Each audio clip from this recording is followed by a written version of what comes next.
신약 서신서의 말씀. 빌립보서 1장 6절 7절. 너희 속에 착한 일을 시작하신 이가 그리스도 예수의 날까지 이루실 줄을 우리가 확신하노라.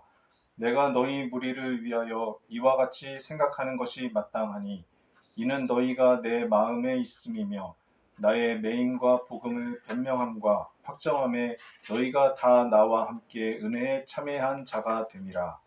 이것은 주님의 말씀입니다. 하나님 감사합니다. 아멘. 복음서의 말씀. 요한복음 10장 22절로 23절. 예루살렘의 수전절이 이르니 때는 겨울이라. 예수께서 성전 안 솔로몬 행각에서 거니시니 이것은 주님의 말씀입니다. 하나님 감사합니다. 아멘. 오늘은 대림절 둘째 주일을 맞이해서 어둠을 밝히는 작은 촛불이라고 하는 제목으로서 말씀을 드리려 합니다.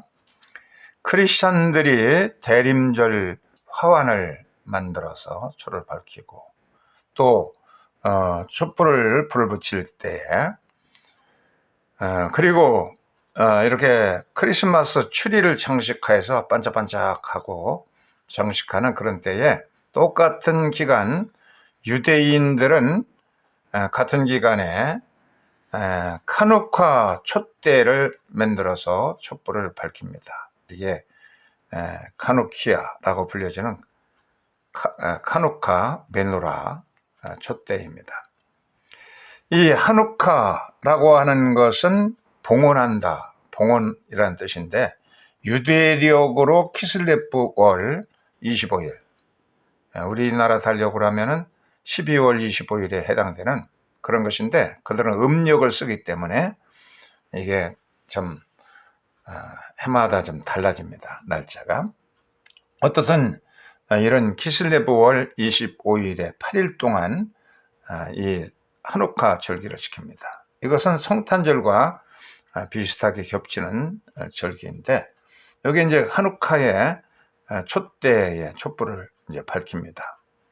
유대인들은 조금 전에 얘기한 것처럼 유대인들은 그 음력을 씁니다. 그래서 그 달이 좀 우리나라 태양력을 쓰는 사람들과는 좀 차이가 있는데 그것을 그 원형으로 한번 그려본 겁니다. 그런데 예수께서도 장마철이고 겨울에 지키는 이 수전절, 이 수전절은 3대 명절이 아니기 때문에 꼭 올라가야 될 필요는 없는데 예수께서 장마철인 겨울철에 열리는 수전절에 참석하기 위해서 예루살렘에 올라가셨다라고 말씀하고 있습니다. 이렇게 이제 예수께서 수전절을 참석하신 이유가 뭘까? 장마철이고 춥고 또 꼭 올라가야 될 필요는 없는 절기인데도 그렇게 추위와 장마를 무릅쓰고서 수전절에 참석하셨는데 그만큼 이제 중요한 절기였다는 얘기죠. 첫째로는 더럽혀진 성전을 정화시킨 역사적인 매우 중대성이 있는 중요한 절기가 수전절이었다는 겁니다. 3대 명절은 아니지만 굉장히 중요한 절기였습니다.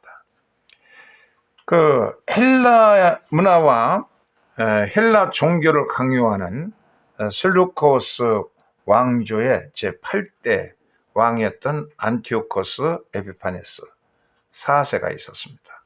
이 사람은 아주 극심하게 헬레니즘과 헬라의 종교를 보급을 했습니다. 그래서 안티오코스 에피파네스가 이제 박해를 하게 되는데 기원전 170년부터 그때의 대제사장인 오니아스 3세를 암살합니다. 그리고 다른 제사장을 이제 세우는데 이것을 경매에 붙입니다. 누구든지 아론의 후손 이런 거 따지지 않고 누구든지 제사장 원하기만 하면은 한번 도전해봐라. 경매장에 경매 붙이듯이 고액을 제시하는 자에게 이제 최고 고액 제시자에게 대제사장직을 이제 물려줍니다.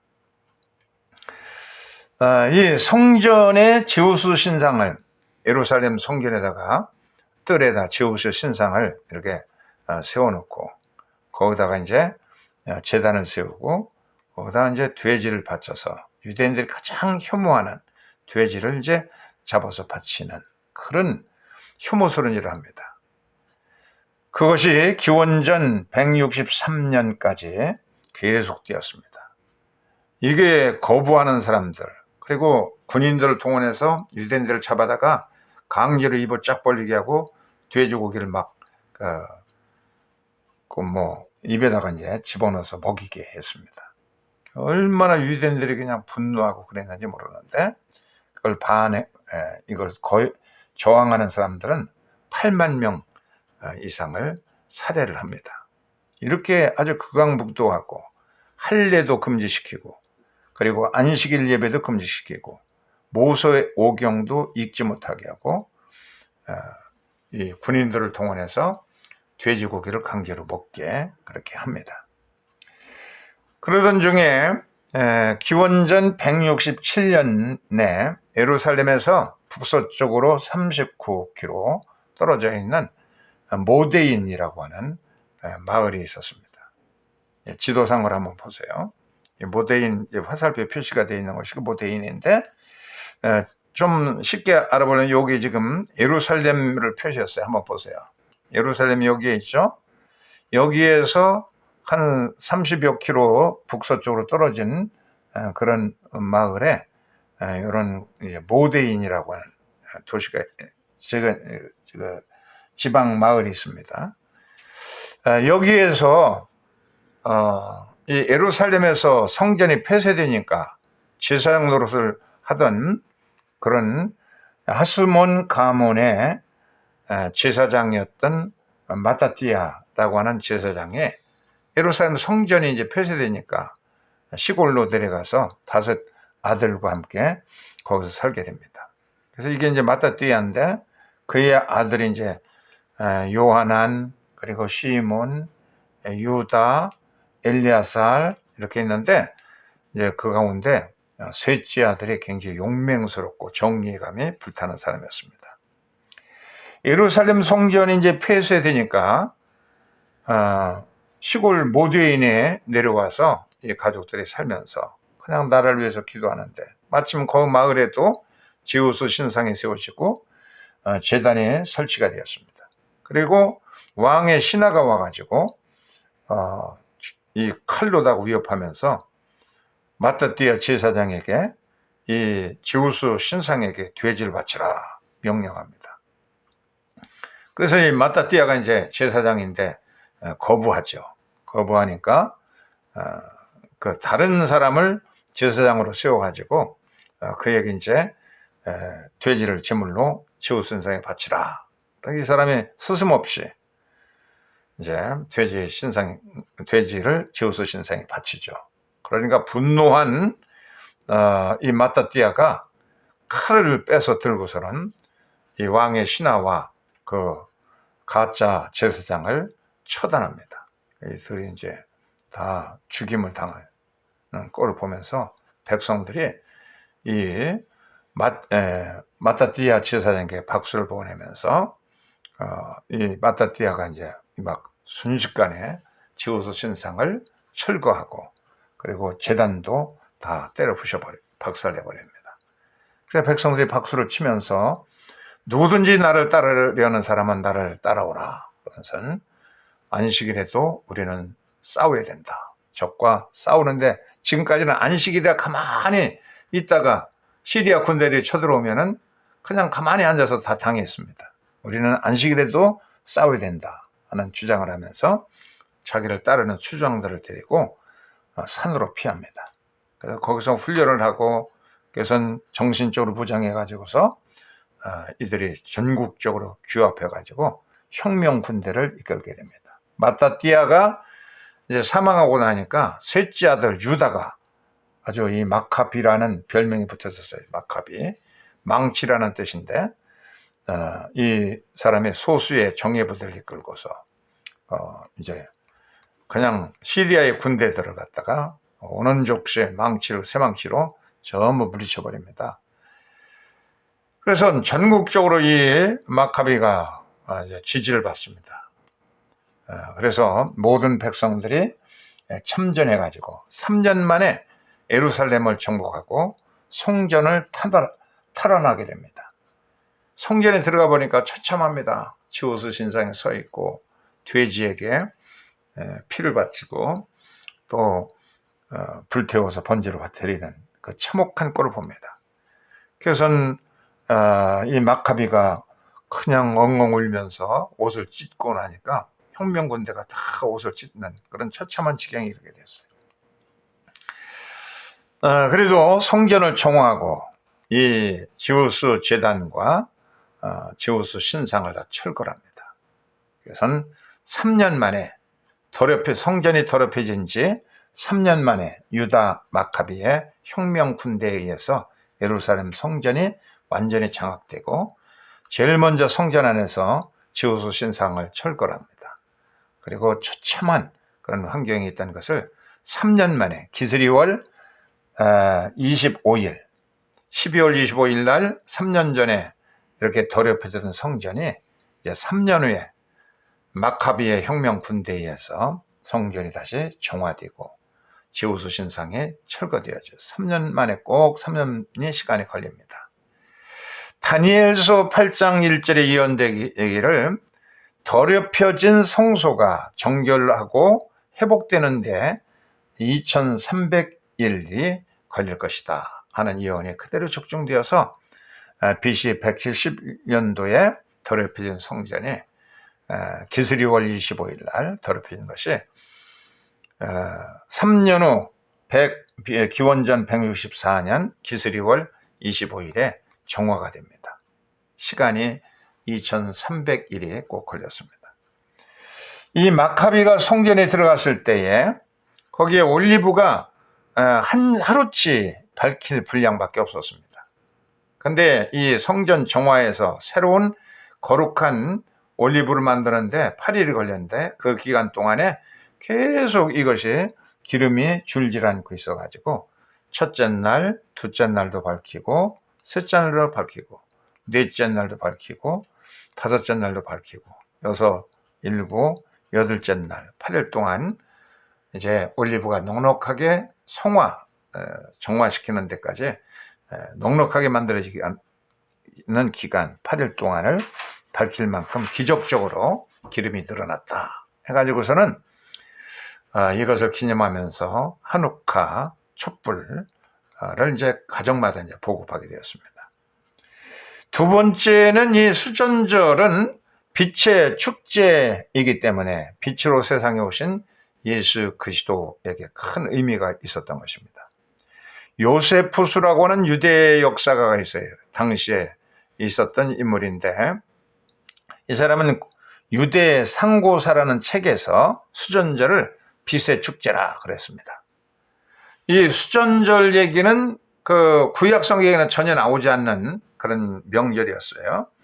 그런데 바로 이제 구약과 신약의 중간기에 유대 이 중간사가 있는데 이때 일어난 일이었습니다. 그래서 신약 성경에는 이 수전절이라는 언급이 나오죠. 수전절은 하누키아라고 하는 9개의 등이 있는데 기본 등에 하나가 있고 8개의 이제 등이 있습니다. 그래서 기본 등에 있는 하루치의 불이 밝힌 그걸 가지고 이제 이것을 뭐라고 그러냐면 샤마시라고 부릅니다. 샤마시라는 거 무슨 뜻이냐면 시중 드는 거. 그 미국의 감리교회 연합감리교회 가면은 에콜라이트라고 하는 그 복사들이 있어요. 복사 제도가 있어서 그 믿음 좋은 집안에서 애들을 갖다가 목사님 예배를 돕는데 이렇게 이제 그 훈련을 시킵니다. 그래서 촛불을 점화하고 성경을 나르고 십자가를 들고 가고 그러는 때에 이 그 아콜라이트라고 하는 그 복사들을 사용합니다. 그래서 얘들이 이제 어려서부터 촛불 켜는 거 이런 요령들 전부 배워가지고 익혀가지고 경건하게 자라도록 하는 건데 이것을 히브리어는 사마시라고 부릅니다. 샤마시라고 부릅니다. 시종되는 자, 섬기는 자. 그것은 다른 촛불에 불을 붙여주는 자라는 뜻을 가지고 있어요. 이 사마시가 있어야 그래도 그것이 남아있으니까 다른 8개의 초에도 이제 불을 붙여서 8일 동안 8일째는 다 붙이는 겁니다. 세 번째는 마카비의 빛은 역사에도 계속해가지고 타락하면은 다시 개혁하는 사람이 나와서 마카비에 불을 붙이고, 그래서는 개혁을 역사상 계속하게 되는데, 예를 들면은 헤르칠이라고 하는 부자가 있었어요. 이 사람은 1897년도에 바젤 대학에서 팔레스타인을 유대인 조국을 건설할 필요가 있다 하는 그런 선언을 하게 됩니다. 그런데 여기에 이렇게 이 사람이 이제 헤르칠이라고 하는 사람인데 부자이기 때문에 빈 대학에서 법률도 공부하고 신문 기자와 작가로 이제 활약하면서 그런 주장을 펴기 시작했어요. 팔레스타인으로 가서 우리 유대인들도 본국으로 돌아가서 조국을 건설할 필요가 있다. 그걸 주장하는데 전 세계에서 16개국에서 많은 사람들이 이제 관심 가지고 참여했는데 그 비용을 부자니까 이 사람이 전부 사비로 그냥 다 내줬어요.